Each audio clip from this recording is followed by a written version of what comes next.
ওসমান গাজী জন্ম 1258 সালে আনাতোলিয়ার সগুত এলাকায়। তার বাবা ছিলেন আর্তুগুল গাজী আর মা ছিলেন হালিমা খাতুন। তিনি জন্মেছিলেন কাই গোত্রে, যেটা তুর্কিদের একটা শক্তিশালী যাযাবর গোত্র, যাদের মূল পরিচয়ই ছিল সাহস আর স্বাধীনতার জন্য লড়াই। ছোট থেকেই ওসমান ছিল আলাদা। 1281 সালে আর্তুগুল গাজী মারা যাবার পর তিনি বসতি প্রধান হন।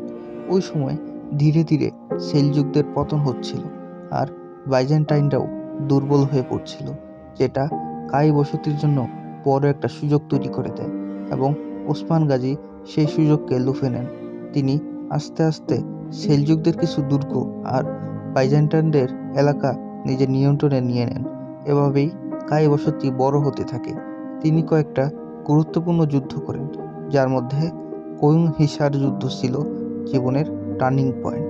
এই যুদ্ধই আসলে ভবিষ্যতের অটোমান সাম্রাজ্যের সবচেয়ে বড় জয় বলা যায়।